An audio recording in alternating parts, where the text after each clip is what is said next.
there, my name is Anna with Moda Fabrics, and I'm here today to show you how to make a modified version of our free project jelly roll pattern, the Windsor Tote. So let's dive right in.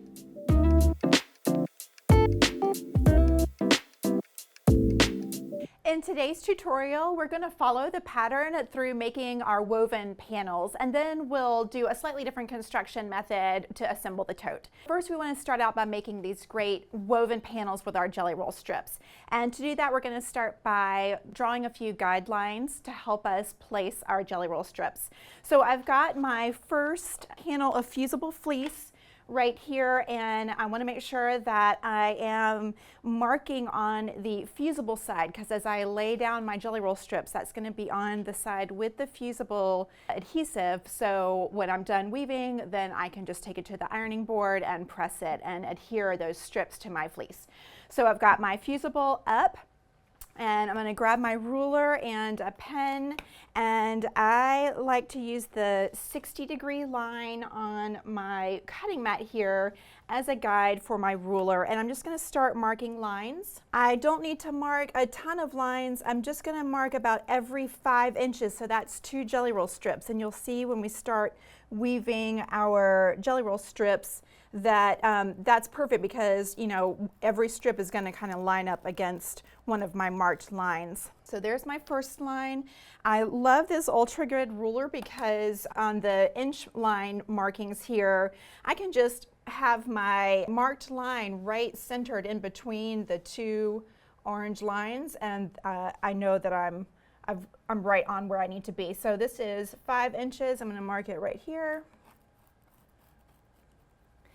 And then I'll just sort of turn it around, and I'll do another 5-inch line. So you definitely want to have a long ruler and a wide ruler as you're marking these guidelines on your fusible interfacing. Once I mark my lines in one direction, I'll move my fusible down to the other 60-degree angle on my cutting mat, and I'll start marking them in the other direction. So let me finish marking all of these lines, and then we'll start weaving our jelly roll strips. So now comes the really fun and creative part. We get to weave our jelly roll strips to make a really fun woven panel for our tote bags. I wanted to design a pattern that was very user-friendly and also was something that our quilters and sewers can do with a friend who's a beginning sewer. For your child or your grandchild, it's a great fun activity you can do together. Or if you just like to play around with fabric, this is a great fun opportunity to do that. So we're just going to start laying out some strips, and I will tell you from experience that sometimes it can be really hard to kind of get the proper mix of your fabrics. Now you can go totally willy-nilly and do whatever you want. This is your tote bag, so you can go for it. But if you like a little bit more of control, I have found the best approach is to pick a few colors and lay them in one direction, and then use a few different colors for the other direction. So for my sample here, I have broken up this Julia jelly roll into, I've got the whites, the reds, the pinks, the blacks, and I'm going to lay those going this way, and then I've got the turquoise and the blue and the yellow, and I'm going to lay those going the opposite direction. It's a great way to mix up the fabrics. So you just start picking your strips and laying them out. I will line one up right along that one guideline here, and I like to just sort of alternate my colors. Per the pattern instructions, I have cut my jelly roll strips in half. So I'm working with half jelly roll strips, and you can technically get like probably 4 panels out of a jelly roll. So it's a very efficient use of your jelly roll strips. So you can make, if you're making it with your kiddo or your grandkid, you can make matching tote bags, and that's always a lot of fun. I love this Julia collection. It's so fun and bright. It's got some prints that I'm just obsessed with, and this collection is in shops now. So this is Julia by Crystal Manning, sort of homage to Julia Child. So it's got a nice like kind of vintage retro feel. This is going to make a great like market tote to take to the grocery store, the farmer's market. So you can get this fabric collection in stores now and make one just like this for yourself. Okay, so now I've got the start of one direction of my jelly roll strips, and I want to start laying out strips in the other direction. So I'm just going to peel back a couple here and alternate. So we're going to be weaving just like you used to weave, like the pot holder loom things when you were a kid. It's over and under, over and under. So I've alternated my strips, pulled them back so that I can see where my guideline is in the opposite direction. I'll lay down one strip and just kind of fold these back and just start working my way in opposite directions, adding more jelly roll strips. And I like to just mix up the color placement and the prints, just have fun with it. This is a really just mindless creative activity. I encourage you to just play around with it and have fun, and just remember you're just alternating your strips when you are folding them so that you get that over and under woven pattern. So I'm going to keep weaving my fabric strips, and when I'm all done, I'll take this over to my iron and I will press these down and give it a good solid press, and then we'll trim away the excess strips. So let's take a look at what it looks like when it's all woven and we're ready to trim. Okay, so I have finished weaving my jelly roll strips and I have pressed them down with the Fusible at my iron. I definitely recommend doing the weaving at your ironing board if at all possible, because you don't want to move these any more than you have to. It gets a little bit tricky to move them around. You can use pins and clips to kind of pin them before you move to your ironing board if you need to do that. Just a reminder, because we've woven our strips, you know, you're going to have some that are kind of loose like this, you see, and that's okay because we're going to quilt this all down, so it's going to help with that. So don't worry about that. We've still got enough fabric adhered to our Fusible fleece that we're totally okay. So I'm going to flip this over because I need to trim this. You will really see once I flip it over how much I've kind of gone over that original square of Fusible, and we're just going to trim it away. Once you flip it over, you're going to have to just sort of adjust your strips just a little bit again, the ones on the edge here that kind of flip out, and that's okay. But once I do that, I've got a nice straight line with my Fusible fleece where I can just trim all along here and trim away those excess strips. And then the next thing I want to do is I want to do just 1/8 of an inch stay stitch all the way around the edge of my panel, because when I cut these, you know, you'll see some of these little edges are going to want to come up a little bit, and so just having them stay stitched just makes it a whole lot easier when I'm quilting. So let's talk about quilting your panel next. The reason that we're not going to put our lining on here now is because our construction calls for a drop-in lining for our tote bag. So you definitely don't want to put your lining piece here just yet. We're going to add that a little bit later, and I'm going to show you how to do that. I've trimmed away the excess fabric strips and I've done my stay stitching around the edge of my panel. So now I'm ready to quilt my panel. Now you can do this a couple different ways. On your regular domestic machine, you can just do straight line quilting. If that's your jam, that's awesome. I like to do a little bit of free motion quilting. I like to balance the lines of the diamonds in the woven panel with a little bit of like meandering stipple quilting. So I'm going to take this over to our Handy Quilter Sweet 16 and use that to do some free motion quilting. A couple of tips for quilting if you're going to be doing the all over quilting. Because all of our strips aren't adhered to the Fusible, because we have some that are kind of loose like this,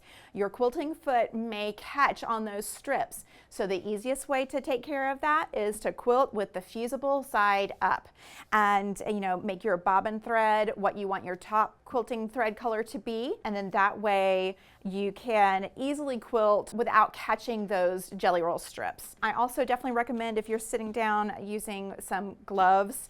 Gloves for free motion quilting on a small little project like this makes it so easy to maneuver the fabric around and get a nice smooth quilting design. So I love doing a little bit of free motion quilting, and I'm going to do that for my panels, and then we will start assembling our tote, and this is where we're going to do something a little bit different than what the pattern says. So how about you go quilt your panels and then come back and we'll start assembling our tote.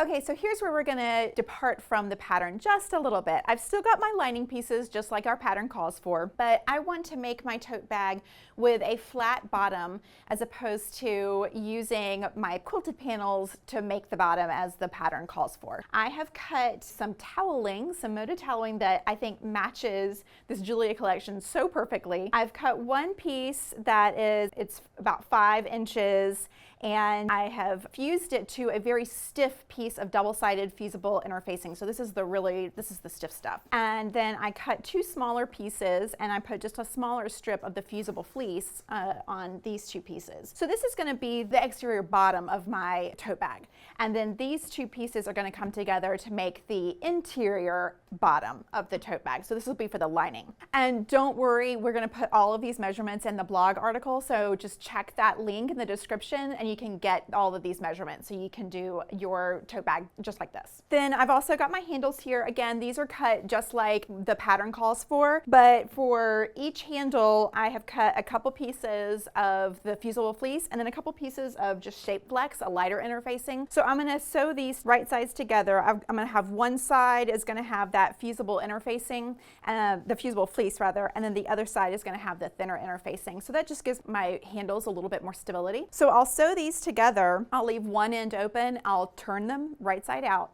And just kind of, once I've sewn it, I will tuck the ends of the open end in and I'll top stitch around the whole handle. And that's how I'm going to do this because for this method of making the handles, they're going to go on the outside of the panel of the tote bag. And they're not going to be hidden the way the pattern calls for the ends of the handles to be hidden. So we want to finish them out and have them look really nice. So I've already got one handle finished here, and you can see I've, finished out my end. So this is the end that was closed as I sewed my 2 handle pieces together, and then here I just tucked in that open end and top stitched about 1/8 of an inch all the way around. So now I have a nice finished handle. So I'm gonna sew these little interior lining bottom pieces to the lining panels. So I'm going to center those, I'll finger press and match up the creases, and then I'll have my bottom of my lining nicely centered on the panel, and I'll stitch those down and I'll set them aside so I can join them to my quilted panel. Okay, so I've gone ahead and sewn all of these pieces together a little bit, but I'm going to back up and show you how it all comes together. But you can see now kind of where we're going and why having that single panel on the bottom gives us a little bit wider of a tote bag and a nice flat bottom. So let's take a look at what I've done here. And just a reminder, I have gone off script. This is not following the pattern that we have published for the Windsor Tote for Project Jelly Roll. It's just a little bit different. So feel free to make the tote bag just as we've done in the pattern. It's a fantastic bag.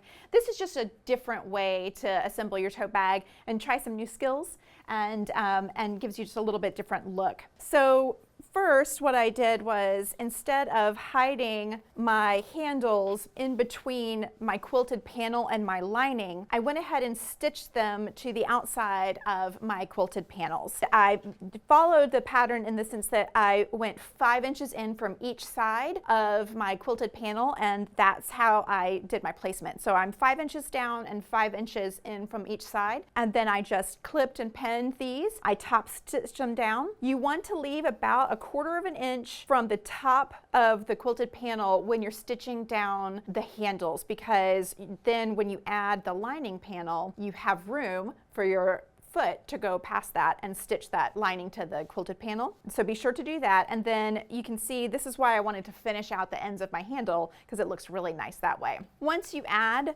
the handle to your quilted panel, then you can stitch in the lining. So I do this one at a time, and I just laid my lining. You can see I've got this. This is going to be that bottom of my lining of my tote bag.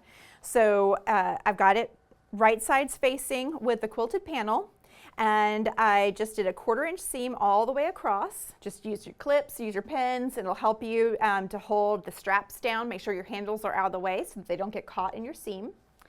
And then just give that a really good pressing and press that seam towards the quilted panel. And then I just used my steam and pressed really good. Once we've assembled the whole tote bag, we'll top stitch all the way around, including on these handles, just to give them a little bit of extra reinforcement. So you don't need to worry about top stitching right now, but we will do that at the very end. And then I stitched my exterior bottom piece to both of my quilted panels. So I just centered those, and I used the regular 1/4 inch seam, and I stitched it twice just for extra stability, and then pressed out towards the quilted panel. So now I'm ready to start actually assembling the tote. And you'll see when we do this why we wanted to have this bottom panel for the lining to be two pieces as opposed to the one piece that we have for the exterior, because I'm going to need an opening to turn this right side out once I've stitched the sides. So I'm going to line these up. I want to make sure my handles are out of the way, and I'm going to line up the sides of my tote bags, both the lining and the quilted panels. I want to make sure that I keep that seam going towards the quilted panels. So I'll use a clip to kind of hold that in place, and I'm going to clip and pin all the way, and it's okay, you can kind of bend this just a little bit. It's not so sturdy that you can't bend it. And so I will clip and stitch along the sides of my tote, both the quilted panels and the linings, and then we'll talk about boxing the corners. So let me get this pinned and we'll head over to the sewing machine. I'll show you what it looks like. Okay, so I've got my tote bag clipped on the sides, and I've got a little clip you can see right here, but I actually don't want to sew right here. I need to leave this open for when I'm ready to box my corners. So it's just clipped to help keep everything together. This is a little fiddly, so you know, have patience and a little bit of grace with yourself, because it is a lot to kind of maneuver around your sewing machine, and this stiff panel, you know, you gotta hold it out of the way, but it's gonna totally be worth it. So I'm gonna do a 1/4 inch seam on the sides, and I'm just going to back stitch a couple times. I want that edge of my seam to be really sturdy for when I'm ready to box the corners, and I will just take my time and do my seam here. Just a straight seam is so nice and easy. You might have to just work with the fabric a little bit, the quilting with your quilted panel and that fusible fleece, but just take your time. I am not great at talking and sewing at the same time, so I'm just going to focus on sewing here. I do like using clips as opposed to pins, because I will sometimes feel like I need to adjust my fabric and how it's lined up a little bit. I think that's easier to do when I have clips instead of pins. Now, as I get here to where my lining joins my quilted panel, I just want to double check and make sure that I've got the seam towards me, which is towards the lining. Of course, when I go and sew on the other side, it'll be in the other direction, but right now I want to make sure that both of my seams going towards the lining.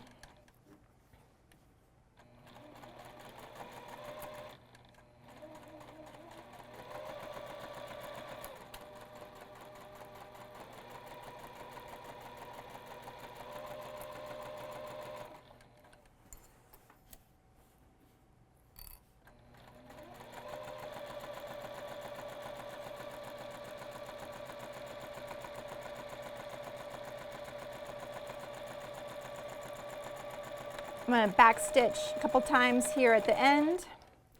Now, for the bottom of the lining, I do want to stitch just a little bit because it's going to help me box the corners.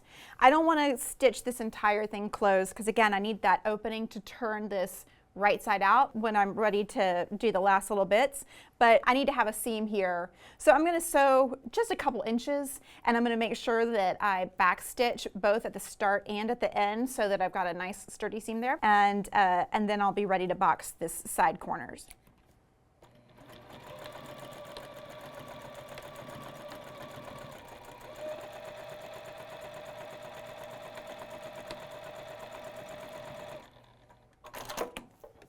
Okay, let's talk about boxing our corners. So you can see here, I mean, it comes together so easily because I've got this nice sturdy bottom panel. You can see here's the side opening.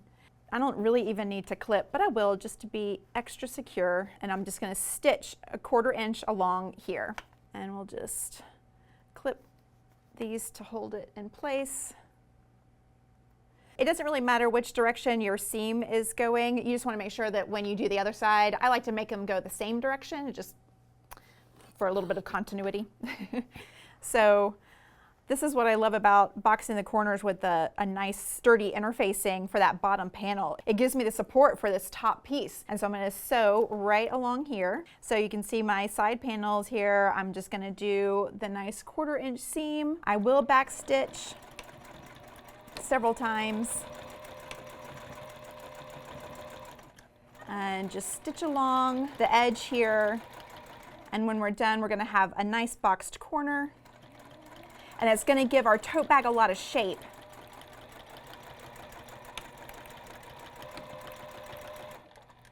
There we go. So now you can kind of see how that tote bag is going to look. So now I'll sew the other side and box the other corners. I'll do the same thing with the lining. Let's take a look at that actually. So here we go on the lining side. Same thing, I'm going to have my bottom pieces on the bottom, that lining piece. Here I can kind of nest the seam if I want to. It's always an easy way to line everything up. Throw a couple clips in again, just to help hold it in place. Again, I'll do a 1/4 inch seam.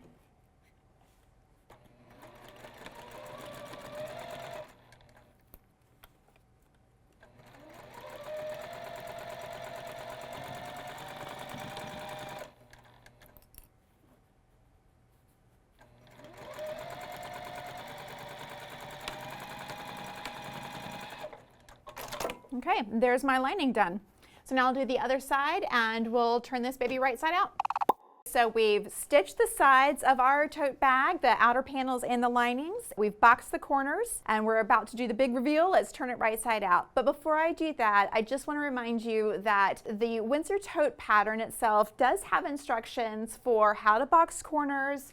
It's got lots of illustrations that kind of walk you through step by step. The only thing different that we've done here is we've just done an additional panel on the bottom of the exterior and the interior for a different bottom of the bag. But otherwise, you can follow the instructions and have a beautiful tote. So if you feel a little bit overwhelmed by what we've been doing here, don't worry. I've got a lot of instructions here in the pattern, and then in our blog post for this we'll also have the additional measurements for the little modifications that we've made to the pattern today. Let's turn it right side out and see our handiwork. So this is where it's good to have that large opening in the bottom pieces so that I can get the tote bag through that and get this stiff exterior panel through that opening in the lining. Okay. Whew, there we go. So now we can kind of see what we're dealing with here. So there's my new panel. And with that Moda toweling, how cute is that? Now I'll just drop in my lining piece. Now I will turn it right back out in a few minutes and stitch that lining closed, but I just wanted to give you a quick view of what the tote bag looks like when we're all done. Isn't that cute? Oh, that's so fun. So all we have left to do here is stitch this opening in the lining closed, and that's really easy. We're just gonna kind of fold the opening edges in and just sort of top stitch right along the opening or right along those folds. Just a really narrow little seam, like about 1/8 of an inch from the edge where we have folded these in. So that'll close our lining. Then I will press again around the edge of the top of the tote, just like 1/8 of an inch, and I will top stitch right over those handles just to give them a little bit of extra support. So there it is, our Windsor tote with a little bit of a modification for this wider panel on the bottom. It's a great size, perfect for going to the farmer's market or for holding your sewing supplies, your knitting and crocheting supplies, whatever you'd like. What a fun pattern. I can't wait to see your Windsor totes, so be sure to post them on Instagram and Facebook and tag us and use the hashtag Windsor Tote. Thanks so much for watching today's video. If you liked this video, we've got lots more, so be sure to hit that like and subscribe button so you never miss brand new content from Moda. Thanks so much, y'all. Happy quilting. Have a great day.